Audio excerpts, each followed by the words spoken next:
मैंने कल किया था गुणसूत्र।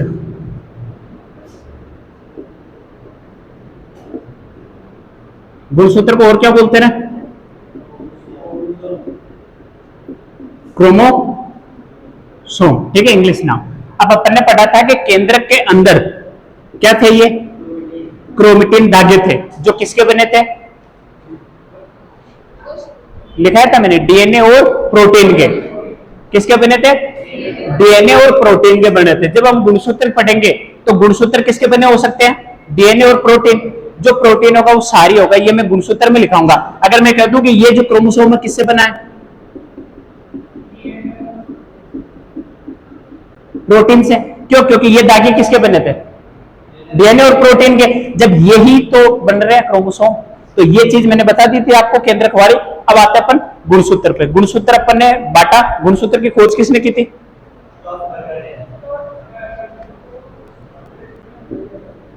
खोज स्ट्रोस स्ट्रोस बर्गर, ठीक है। नाम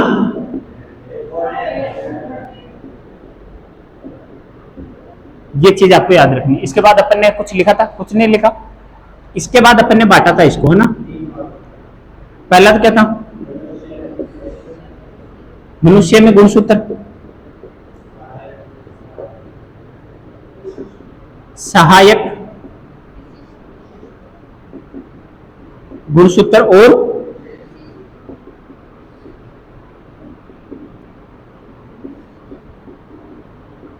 ठीक है, इनसे कम पूछा जाता है।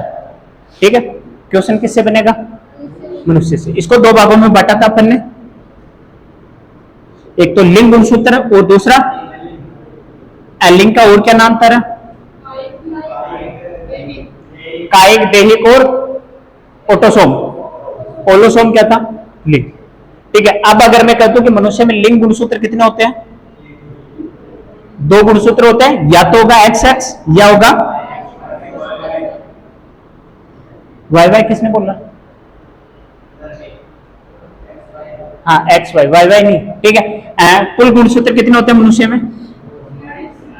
46। जोड़ी पूछे तो जो 23वीं जोड़ी होती है, 22 जोड़ी तो किसमें थी? कायिक में। मैं इधर लिख दूं पहले, ये 44। ठीक है, ये तो क्या थे? कायिक। जो लास्ट वाली 23वीं जोड़ी है वो कौन सी है? लिंग गुणसूत्र। ठीक है, अब जो अलिंग है ये क्या महिला और पुरुष में समान होंगे ना, और लिंग अलग अलग। क्योंकि अपन जब जनन तंत्र पढ़ते हैं तब पढ़ते हैं कि पुरुष में डायडी आती है, महिलाओं में नहीं आती। वो किसके कारण आती है? इन्हीं गुणसूत्रों के कारण, जब पुरुष और महिला में फर्क पता चलता है। ठीक है, अब जो लिंग गुणसूत्र है सेम होगा। ठीक है, जैसे काली लड़की है तो काला लड़का भी हो सकता है, लंबा लड़का है तो लंबी लड़की भी हो सकती है। बहुत सी बार देखा होगा आपने, पहाड़ के ताड़ी होते हैं। ठीक है, तो किसकी वजह से समान हो सकते हैं? किसकी वजह से? कुल मिला के अपने को लिखना है कि जो कायिक गुणसूत्र होते हैं जिनकी संख्या 44 होती है, वो मनुष्य नर व मादा में कैसे होंगे? समान। ये दो ही तो चेंज हो रहे हैं। ये मैंने आपको करा दिया था। इसमें किसी को दिक्कत हो तो बताओ, है क्या किसी को दिक्कत? लिंग निर्धारण करा दिया था, किसी को दिक्कत उसमें है? ये और ये करना अपने को। ठीक है, एक बार मैं उसको इसका खोज करता कौन था? विल्सन। ठीक है,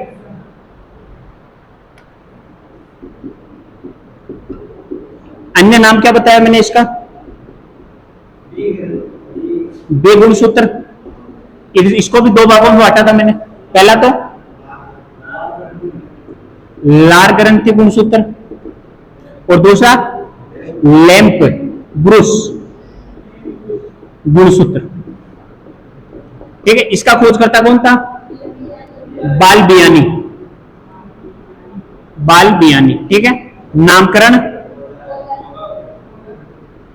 इसका रुक रट, रुकट। याद कर लो, रुक के रटना है। ठीक है, अब ये जो गुणसूत्र है लार ग्रंथि गुणसूत्र, ये किसमें पाया जाता है? कीटों की लार में।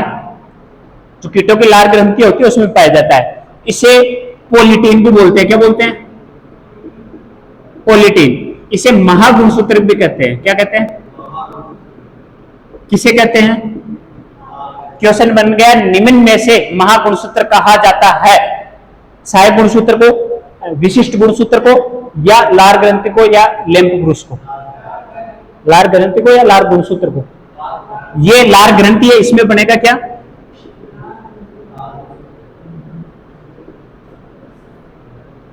गुणसूत्र। ठीक है, अब जब अपन इसको पढ़ते हैं, लैंप ब्रूस मैंने बताया था, लैंप को साफ करने वाले ब्रूस के समान इसकी क्या थी? आकृति थी। अब इसमें जब अपन पढ़ते हैं, सबसे इंपॉर्टेंट कौन सा है? प्लीज 1000 बार समझा जी, अदर टाइम मजाक कर लिया करो। लिखा थोड़े गुणसूत्र में कुछ लिखा, खोज करता रहिए, लिख लिया, वो बना लिया क्या इंडेक्स? एक बार लिंग निर्धारण देख लो। किसी ने पूछा था कि कुल मनुष्य में गुणसूत्र कितने हैं? मनुष्य में गुणसूत्र है ना, ये अपन देख रहे हैं गुणसूत्र, यानी लिंग निर्धारण कैसे होता है मनुष्य में। तो मैं कहूं कि लिंग निर्धारण किस पे आधारित होता है? लिंग किसके द्वारा निर्धारित होगा? पिता द्वारा। और क्यों होगा पिता द्वारा? अब देखते हैं, एक तो होती है माता, एक होता है पिता, क्योंकि लैंगिक गुणसूत्र लैंगिक जनन करने वाले में 2 लिंग की आवश्यकता होती है। अपन पढ़ते हैं, जब जनन पढ़ाऊंगा आपको, कि चाहे लैंगिक जनन में उभयलिंगी हो, उभयलिंगी यानी दोनों लिंग एक में ही हो। ठीक है, बहुत से जीव है, पादप है, तो उनको अपन जब जनन पढ़ाऊंगा तब। अभी आपको याद रखना है कि एक तो क्या है? माता पिता लिखेंगे तो भी गलत नहीं है, क्योंकि ये क्या कर रहे हैं? संतान की उत्पत्ति। इसमें गुणसूत्र कितने होंगे? टोटल गुणसूत्र 46। मैंने आपको बताया था कि जो जनन कोशिकाएं होती है उसमें विभाजन कौन सा होगा? अर्धसूत्रीय विभाजन। अर्धसूत्रीय विभाजन होगा तो इसमें संख्या क्या हो जाएगी? आधी आधी हो जाएगी, यानी 1/2 कर सकते हैं अपन। तो इसके जो है कितनी हो जाएगी? इसमें भी 23। अब अगर मैं कहूं 23 जो ये है गुणसूत्र, इसमें क्या होते हैं? 22 तो गुणसूत्र समान, इधर भी 22 समान मैंने लिखाया था आपको कि 44 तो क्या होते हैं? समान। 2 गुणसूत्र होते हैं जो अलग हो सकते हैं, तो इधर वाला क्या आ सकता है? या तो x आ सकता है या x और y। ठीक है, 22 प्लस x, दोनों x नहीं जाएंगे। ठीक है, दोनों x जाएंगे तो सुपर फीमेल वाली, वो जब 4x हो जाएंगे मैं आपको रोगों में पढ़ाऊंगा। यहां 22 है, ठीक है, या तो जाएगा ये वाला x या जाएगा ये वाला x, यानी इधर से कितने जा रहे हैं? 23। इधर भी 22 है, या तो जाएगा x या जाएगा y। ठीक है, ये भी 23 केस में जा रहे हैं जो संतान हो रही है उसमें, यानी निषेचन के समय। ठीक है, अब इसमें से मान लो ये 22 प्लस क्या है? x, ये तो क्या है? मादा। और नर में क्या है? xy। ठीक है, इसमें से 22, इसमें से 22, ये तो समान जाएंगे, यानी कितने हो गए? 44 गुणसूत्र। अब ये जो 2 गुणसूत्र है, ये जो 2 गुणसूत्र, या तो जाएगा ये या जाएगा ये। अगर मैं कहता हूं ये गया पहले, ठीक है, इधर वाला ये गया, तो क्या हो गया? x, फिर मैं कहा कि ये x गया, 44 x, ये वाला x, ये वाला x, तो भी क्या होगा? लड़की। यानी हमेशा जब माता द्वारा तो दोनों बार x आ रहा है, लेकिन पुरुष द्वारा जब x आएगा तो क्या पैदा होगी? लड़की। लेकिन x और y आ गया, जैसे मान लो 44 इधर वाला y आ गया, तो क्या पैदा हो जाएगा? लड़का। यानी x तो क्या होती है? xy। समझ आपको? ठीक। अब ये लिखा आपने गुणसूत्र, चलो मैं वहां लिखूंगा, आप वो डालो विशिष्ट गुणसूत्र, सहायक गुणसूत्र डालो पहले।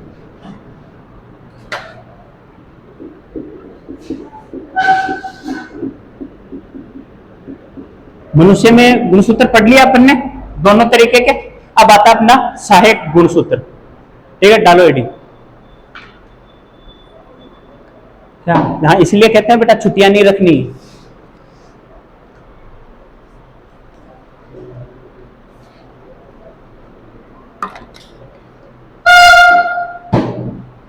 लिखो, समझा तो दिया मैंने, एक बार वापस और देख लो।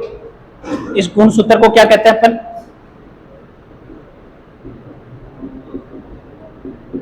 द्विगुणसूत्र कहते हैं। ठीक है, ये जो गुणसूत्र है इसकी खोज किसने की थी? विल्सन। ठीक है, इसके अलावा ये जो गुणसूत्र है सहायक गुणसूत्र, ये क्या होता है? कि जो मुख्य गुणसूत्र होता है ना, उसका ही टूटा हुआ भाग है। क्या? मुख्य गुणसूत्र का टूटा हुआ भाग। लिखो क्या या बोल दो? बोल दूंगा मैं, ठीक है। मुख्य गुणसूत्र का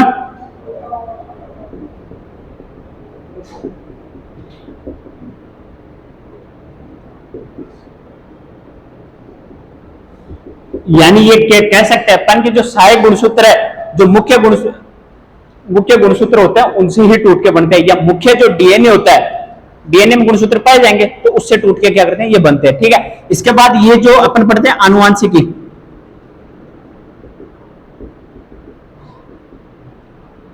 गुणसूत्र का मेनली काम क्या होता है? एक पीढ़ी से दूसरी पीढ़ी में क्या भेजना? लक्षण या गुण। परंतु ये जो सहायक गुणसूत्र ये काम नहीं करेगा, यानी ये क्या नहीं करता? आनुवांशिकी में भाग नहीं लेता प्रत्यक्ष रूप से, ठीक है। तो लिखो अभी सहायक गुणसूत्र की खोज विल्सन, इसे बी गुणसूत्र भी कहते हैं। खोज विल्सन,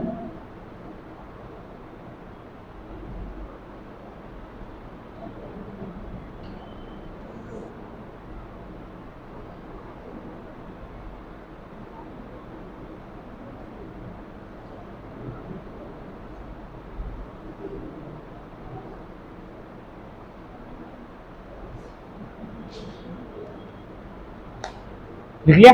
कहीं माथा दुख है तो तबीयत खराब हो रही है? बनीरो झीणो झीणो माथो दुखे, है ना? क्या अरहत ये नहीं लिखना, सहायक गुणसूत्र में लिखो। इसे बी गुणसूत्र भी कहा जाता है, खोज विल्सन। अब ये जो मुख्य वाली लाइन है मैं बोलूंगा वो आप लिखोगे ना। सहायक गुणसूत्र मुख्य गुणसूत्र से टूटकर बनते हैं, सहायक गुणसूत्र मुख्य गुणसूत्र से ही टूटकर बनते हैं। लिया? सहायक गुणसूत्र मुख्य गुणसूत्र से टूटकर ही बनते हैं।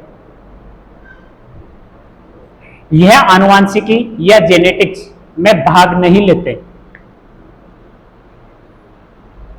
यानी ये गुणसूत्र होते हुए भी क्या है, ये तो बात वही हो गई कि तैयारी कर रहा है लेकिन पेपर नहीं दे रहा है ना। आप में से भी होगा कोई, तो मैं तैयारी तो कर रहा हूं पर पेपर नहीं दूंगा, जय हाँ भी कर रहा है।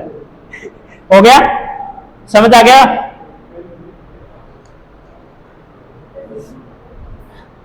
याद भी हो गया होगा ये साथ का साथ। सहायक गुणसूत्र बे गुणसूत्र भी कहते हैं, खोज विल्सन, मुख्य गुणसूत्र से टूट के बनते हैं, आनुवांशिकता में भाग नहीं लेते हैं। अब तीसरा कौन सा था अपना?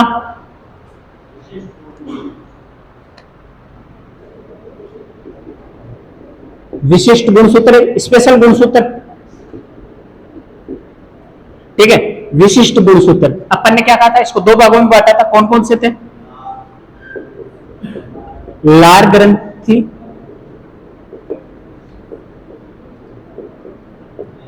लार ग्रंथि गुणसूत्र, और दूसरा कौन सा था?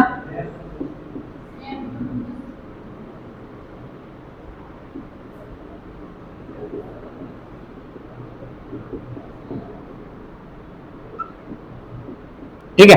इसकी खोज किसको पता है? मैंने बाल बियानी। कौन था? बाल बियानी। नाम किसने दिया था? कोलर, ठीक है। इसे और क्या कहते हैं अपन?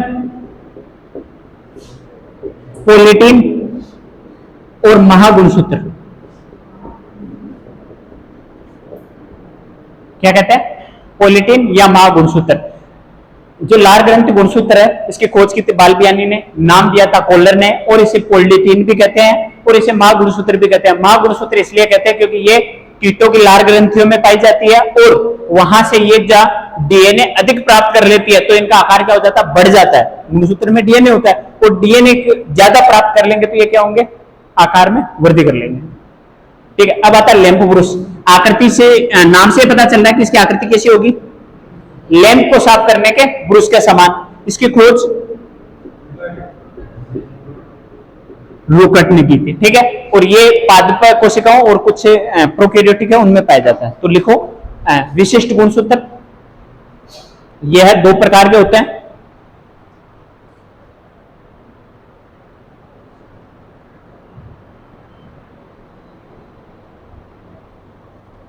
रहने दे, क्यों पाप पाटे थे, बाद में से लिख ले। हाँ ऐसे समझ जाओगे क्या आप, मैं लिखवा रहा हूँ। तो उसकी कॉपी में से लिख लेना बेटा, क्यों तबीयत खराब हो रही तो रहने दे।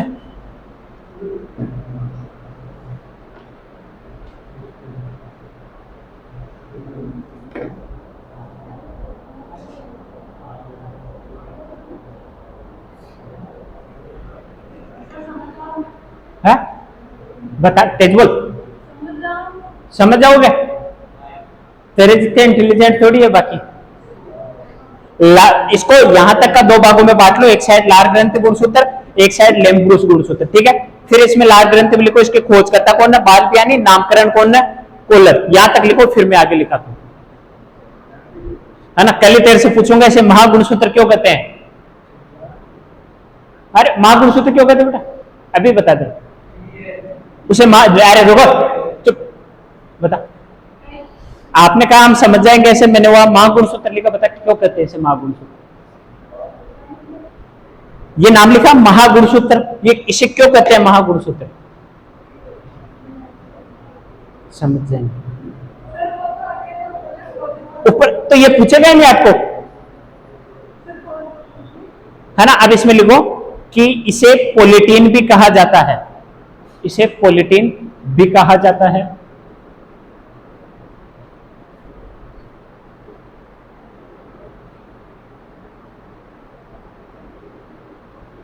ठीक है, इसे महागुणसूत्र भी कहा जाता है,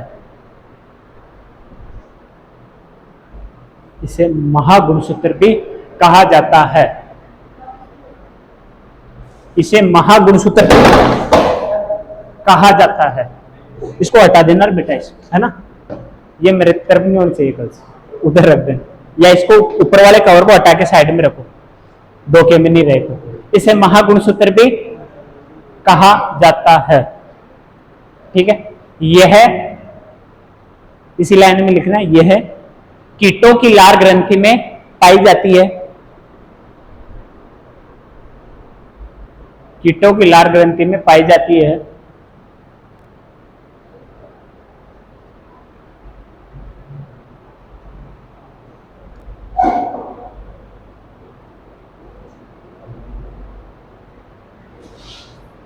यह अधिक डीएनए, यह अधिक डीएनए प्राप्त करने से, अधिक डीएनए प्राप्त करने से अपने आकार में वृद्धि कर लेते हैं,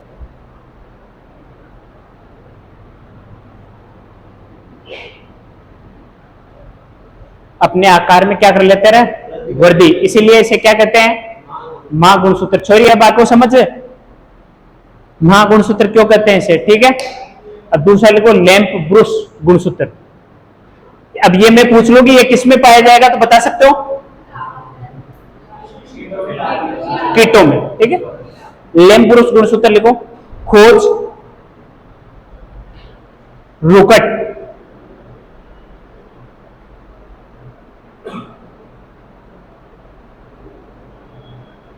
खोज रुकट, इनका आकार, इनका आकार लिखो ऊपर,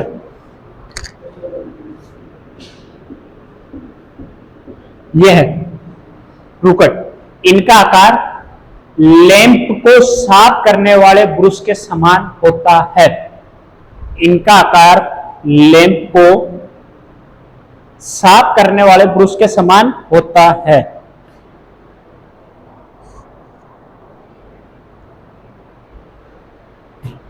लैंप ब्रश गुणसूत्र क्यों कहा जाता है, क्योंकि ये उनके समान होता है इसकी आकृति, ठीक है। यह कुछ शैवाल तथा पादपों में पाए जाते हैं, कुछ शैवाल तथा पादपों में पाए जाते हैं।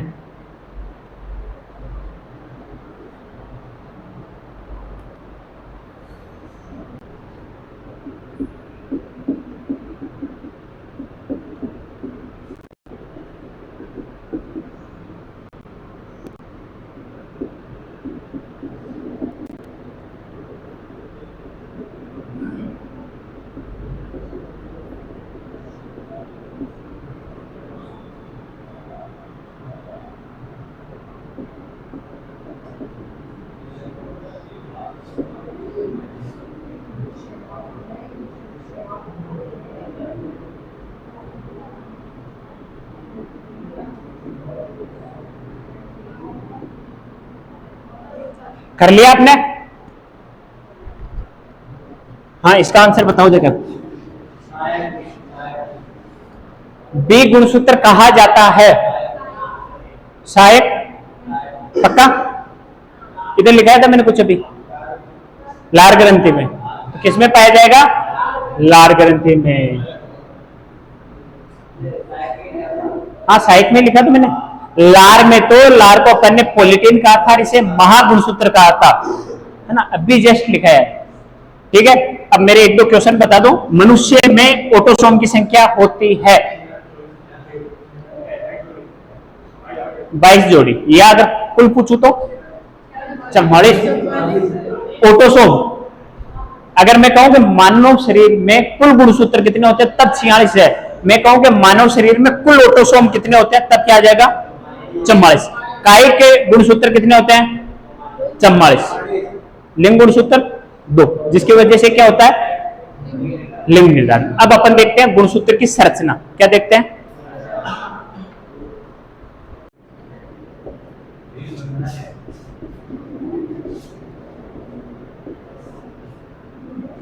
Structure of chromosome.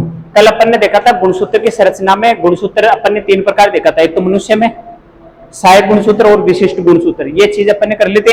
मनुष्य में भी 2 प्रकार का था, एक तो अलैंगिक गुणसूत्र और एक लिंग। जिसे अलिंग गुणसूत्र था उसे देही गुणसूत्र, कायिक गुणसूत्र या ऑटोसोम कहा था। इसके बाद अपने जैसे सीटी में भी दे रखा है, आपके पशु परिचय वालों में भी दे रखा है कि ये टॉपिक गुणसूत्र की संरचना। ठीक है, मनुष्य लिंग निर्धारण भी था, वो अपन ने पिछली कक्षा में देख लिया। अब इसकी गुण संरचना देखिए। तो मैंने कल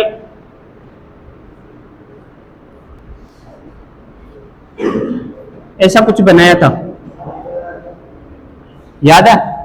बता दोगे नाम? अब ये क्या था? सबसे पहले टेलोमियर, जिसे अपन क्या बोल सकते हैं? शेष भाग या गुणसूत्र का किनारा ऊपरी। अब जो ये बाह्य आवरण था, ये वाला आवरण, इसको क्या नाम दिया था? पेलिकल या बाह्य आवरण। ठीक है, इसके अंदर था कुछ वर्ण सूत्र। वर्ण सूत्र पे दाने थे, जिसे क्या नाम दिया? और वर्ण कणिकाएं पे क्या उपस्थित था? जीन। अगर मैं कहता हूं कि जीन कहां पाए जाते हैं? गुणसूत्र। गुणसूत्र में वर्णसूत्र, और वर्णसूत्र पर भी क्या है? वर्ण कणिकाएं हैं, जिसपे क्या पाया जाता है? जीन। इसके अंदर एक लिक्विड भरा था अपन ने, मैट्रिक्स। ठीक है, मैट्रिक्स इधर वो माइटोकॉन्ड्रिया में भी पड़ा था, जहां क्रेब्स चक्र कंप्लीट हो रहा था, और 38 एटीपी होती है, जैसे उस माइटोकॉन्ड्रिया में 36 एटीपी थी। ठीक है, इसके बाद में अपन ने और भी लिखा कुछ। ये जो भाग था, जिस भाग पे ये जुड़ा था, उसे क्या नाम दिया?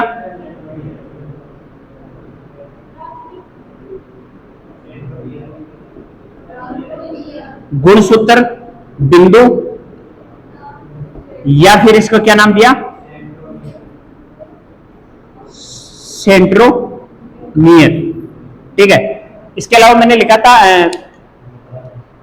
इनको जो नाम दिया था वो क्या नाम था? प्राथमिक कष्ट को तो क्या दिया था? प्राथमिक संकीर्णन।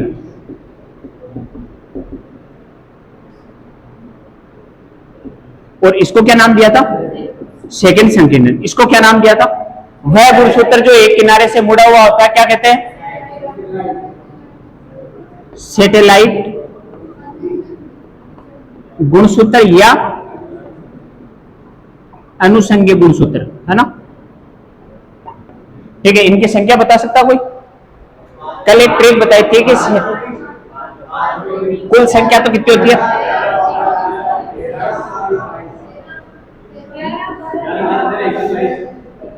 यह 10 तो सॉरी 5 तो जोड़ी हो जाएगी, कुल पूछे तो 10। कौन कौन सा था? याद करने का तरीका, 11वें में जीमा, 12वें में जीमा और 13वें में भी जीमा।